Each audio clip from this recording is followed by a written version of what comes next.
Hi, it's Alister Chapman, and as you can see, it's, well, maybe you can't see, it's actually very early in the morning here up in the north of Norway. If I pan the camera around here a little bit, you'll be able to see that the sun hasn't risen yet, and I'm hoping that in about half an hour the sun is going to rise between these cabins over here. So I have several cameras set up to shoot time-lapse of the sunrise. So let's take a look at what I'm doing and why I'm doing it. So the first camera that I have running right here is a Sony A6300, and I'm using this to try and get a shot of the sun hopefully rising between the buildings over here, if I've got my positioning correct. And a very simple setup here. I'm using the kit lens, the 16 to 50mm kit lens, and I'm using a simple controller here, and I have a 3-second interval set. So every 3 seconds the camera takes a picture, and I'm taking raw pictures, and then I'll process those raw pictures later on to get the exact shot that I want, or the exact colouring that I want, and then turn that into a time-lapse sequence by combining the still frames.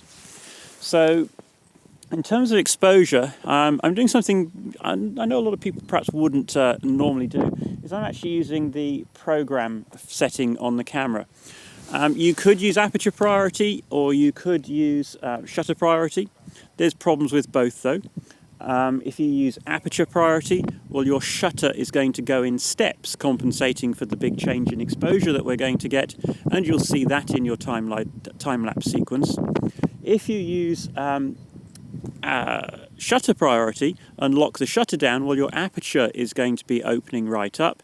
And given that right now I'm actually at about f5.6, once that sun comes up, the shutter's going to be stopped way down, probably to f16, or even more. And what happens then, of course, is any dust on the sensor, anything like that, you get little artifacts in the image. So I don't like that. So I'm going to use the program function, let the camera take care of the exposure. It will set the aperture and shutter appropriately, and that does normally yield good results.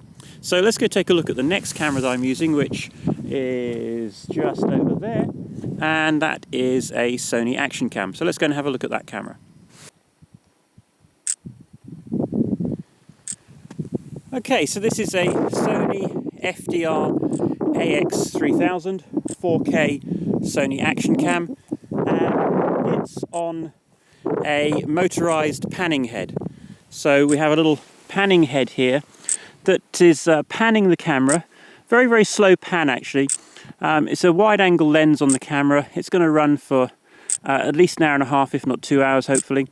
And I don't want to pan and overtake the sun, so I don't want to go too fast, so it's quite a slow pan on the head here.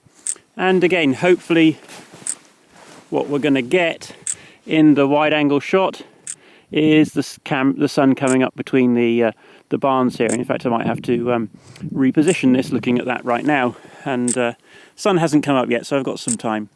The action cam here, the action cam can do time-lapse.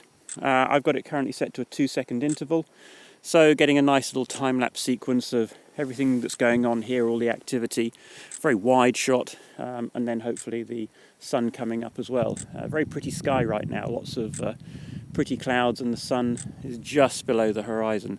So that's the action cam, another one of my cameras snapping away with what I hope will be a very pretty sunrise this morning. So let's go now take a look at the third camera, which is up on this hill up here, which is the Sony FS5, and that's on a slider. So let's go and have a look at that.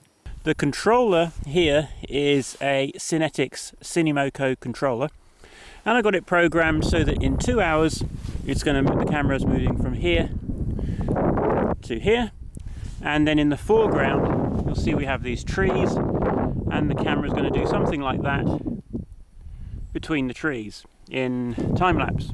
So the FS5, the camera itself is set to S and Q motion, and I'm shooting 1 frame every second in UHD, so S&Q motion, 1 frame every second. So that gives me a 24 times speed up, but I've got plenty of media in the camera, so I'll just record continuously in S&Q, and then in post-production, if I need to speed it up to make that time lapse more dramatic, that's what I will do. Why did I use the FS5 on the slider and not one of the other cameras? Well, a bit concerned about battery life. I know that my A6300, for example, with 2 batteries in the battery grip, will run for about 2 hours, depending on how cold it is. But I know that the FS5, with one of the big batteries on it, will run for 3, maybe 4 hours. So I'm confident that this camera will just run for the duration of the shot that I want regardless. So that's why I chose to put this one up here. The other reason actually is the variable ND filter. So I have my variable ND filter on the camera set.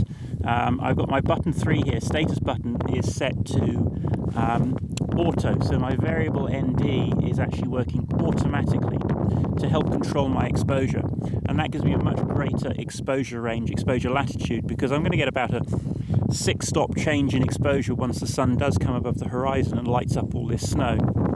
So I'm using both auto ND and auto aperture together, using them together to get the full exposure compensation that I can out of the camera.